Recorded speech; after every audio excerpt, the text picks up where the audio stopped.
The rope burns through skin that has never known chains. A Nubian teenager stumbles forward through the scorching Egyptian desert during the Akhet flood season of 1450 BCE, her throat so parched that swallowing feels like grinding sand between stones.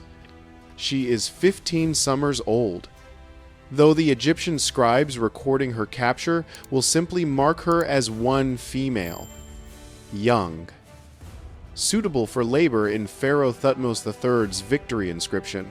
Behind her stretches a line of women from her village, her mother, her aunts, her younger sister, who still cries despite having no tears left to shed during this brutal June march back to Egypt.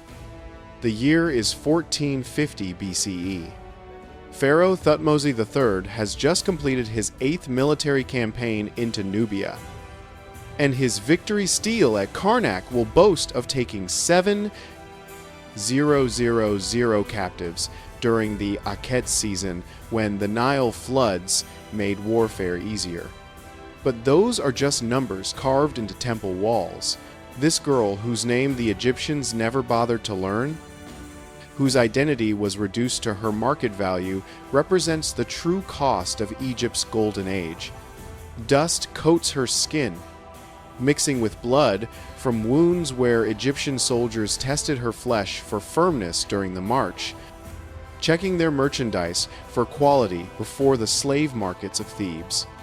The crowds lining Thebes' streets during the flood season don't see a person. They see wealth walking, prestige in chains. The pharaoh's power made flesh. Children throw date pits at her. Women spit as she passes. Men evaluate her body with the same calculating gaze they use for cattle at market. She doesn't know that within 3 days she'll be sold to a nobleman's estate near Deir el-Medina, where she'll spend the next 40 years grinding grain until her knees fuse into permanent 90-degree bent position. She doesn't know her daughter, born from rape by that nobleman's son, will inherit her slavery like a genetic curse. She doesn't know her bones will end up in an unmarked pit in the desert specimen. EA 7892 in modern archaeological catalogs denied the afterlife that Egyptians considered more important than life itself. What she knows is thirst. Exhaustion during the Akhet heat. The weight of knowing her life as a free person ended the moment Egyptian bronze met Nubian shields. Here's what history textbooks never mentioned while glorifying pyramids and golden masks. Ancient Egypt's magnificence was built on the backs of enslaved women whose suffering was so systematically erased that we only know they existed through fragments, a mention in the Papyrus Brooklyn tax document, skeletons at Giza Worker Cemetery showing repetitive trauma. Wall reliefs at Karnak depicting bound women kneeling before pharaohs who are remembered as great, while their victims remain nameless. Conservative estimates suggest that up to 30% of Egypt's population consisted of slaves during the New Kingdom, 1550 to 1077 BCE. The majority were women, foreign women, captured in wars during the Akhet campaign season. Local women sold for debt. Children born into bondage who never knew freedom existed. War in ancient Egypt wasn't just about territory. It was a shopping expedition for human livestock during the Akhet flood months. And women were the preferred merchandise. When Pharaoh Amenhotep II returned from his Syrian campaign in 1420 BCE, his victory, Stele at Memphis, didn't just record conquered cities, it meticulously cataloged human captures. 3. 600 Apiru women. 15. 200 Shasu women. 36. 300 women from various Canaanite cities. These weren't warriors defeated in battle. These were mothers, daughters, sisters, grandmothers systematically harvested from conquered populations. The Egyptian military had perfected the science of human capture during Akhet campaigns. After defeating enemy armies, specialized units would sweep through civilian areas with ruthless efficiency. They targeted women specifically because they were easier to transport during the hot months, less likely to rebel, and more valuable in slave markets. Young women brought highest prices. Pregnant women were considered bonus investments, 2 slaves for the price of 1 capture. Elderly women who couldn't march through June heat were killed on sight. Their bodies left as warnings. The selection process was methodical and dehumanizing during the Akhet sorting ceremonies. Egyptian soldiers would line up captured women for inspection at temporary camps. They checked teeth to estimate age, felt muscles to assess work capacity, examined breasts to determine if they could serve as wet nurses.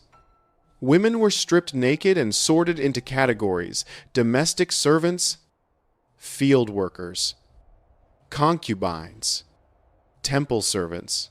The sorting happened in full view of their captured families, adding psychological torture to physical captivity. Temple reliefs at Medinet Habu show these scenes with disturbing pride. Rows of bound women kneel before Pharaoh Ramesses III during his Akhet triumphs, their arms tied behind their backs in positions that would cause permanent nerve damage. The march back to Egypt during the brutal Akhet heat was designed to break spirits before bodies reached markets. Women were roped together at the neck, creating human chains where one person stumbling meant strangulation risk for all. No provisions were made for biological needs during the scorching June marches. Women menstruating, pregnant, or nursing had to keep pace or die.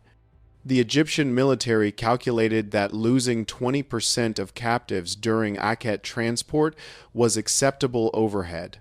The slave markets operated with bureaucratic efficiency. The Edwin Smith Papyrus mentions price standardizations. A young Syrian woman cost 2 deben of silver, while a Nubian girl might fetch 3 if she showed particular beauty or skill during the flood season markets, when wealthy estates needed laborers.